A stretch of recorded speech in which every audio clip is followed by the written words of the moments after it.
কাজ করছে। আপনারা জানেন যে আমাদের বিশ্ববিদ্যালয়ের বেশিরভাগ ভবনগুলো হচ্ছে ঝুঁকিপূর্ণ, আর রোকেয়া হলের বিশেষ করে ভবনগুলো অনেক আগের, সেজন্য আতঙ্কে আমরা ধরেন কালকে রাতেও হয়েছে এমন যে প্লেনের শব্দেও মেয়েরা ভাবছে ভূমিকম্প হয়ে গেল, সেইখানে সবাই দৌড় দিয়ে মাঠে চলে আসছে। তো সবার মধ্যে যে প্যানিক কাজ করছে, এখানে সবাই ট্রমাটাইজড, মানে এখানে থাকলে আপাতত পড়াশোনায় মনোযোগ দেওয়াও যাবে না, আবার যদি ভূমিকম্প আসে তখন তো আমাদের জীবনও ঝুঁকিপূর্ণ, এই জন্য সবাই বাসায় চলে যাচ্ছে। বাসাটা কি সেফার মনে হচ্ছে?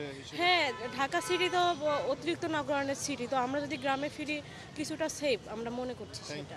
ওকে, চলো।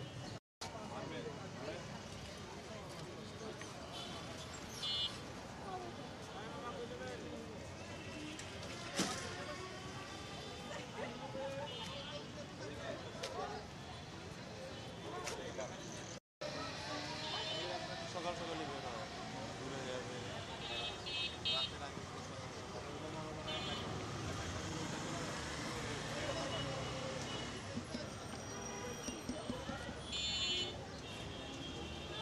যান টাকা যান।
হ্যাঁ, অনেকের হবে, অনেকে হচ্ছে উত্তরবঙ্গে থাকে, তাদের যাতায়াত করতে সমস্যা হবে।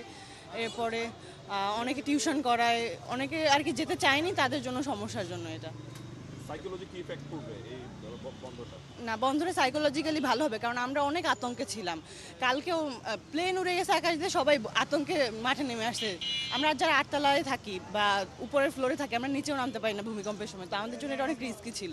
মেয়েরা অনেক আর কি, কালকে তো 3 জন শামসুন্নাহার হলে পা ভেঙেছে।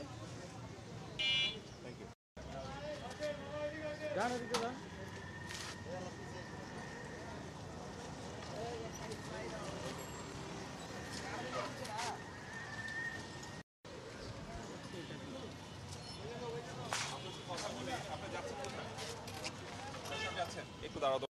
এই যে সিদ্ধান্তটা নিয়েছে, এটা আসলে আপনাদের জন্য কতখানি উপকার হবে, যেহেতু আপনারা একটা ট্রমার মধ্যে ছিলেন, এতগুলো স্টুডেন্ট এরকম একটা জায়গার মধ্যে আপনারা থাকেন, হঠাৎ করে সিঁড়িতে নামাও সম্ভব নয়, যে 15 দিনের একটা বন্ধ দিল, এটা আসলে স্টুডেন্টের সাইকোলজিক্যালি কি ধরনের আমার মনে হয় আমি যেহেতু ফ্যামিলি থেকে দূরে থাকি, তো এটা আমার জন্য বড় একটা বেনিফিট। আমি চাইছি ফ্যামিলির সাথে যে সময়টা কাটাইতে, মানে ক্রুশিয়াল একটা টাইম যেহেতু এটা, তো আমি মনে হয় ভালোই সিদ্ধান্ত নিছে এটা। আপনাদের সঙ্গে যারা আপনাদের সহপাঠী যারা আছে, যারা টিউশনি করায় বা যারা আসলে ঢাকার বাইরেই থাকেন, ঢাকায় আসলে তাদের কিছু নেই, তাদের জন্য এটা কি কোনো ধরনের বাজে এফেক্ট করবে কিনা তাদের? হ্যাঁ, সেটা তো অবশ্যই, কেননা সাডেন একটা নোটিসে এটা হয়েছে। তারা এখন কোথায় যাবে, টিকিট পাবে কিনা, কেননা উত্তরবঙ্গে টিকিট পাওয়া অনেক ডিফিকাল্ট একটা ব্যাপার, সেক্ষেত্রে ওরা একটু প্রবলেমই ফেস করবে আমি মনে করি। Thank you. যাবে ওরা তো হচ্ছে টিকিট নিয়ে যাবে, মেয়েরা তো বাইকে যেতে পারবে না, এত তো জার্নিও করতে পারবে। আবার তাছাড়া রাতের আগে পৌঁছাতে হবে।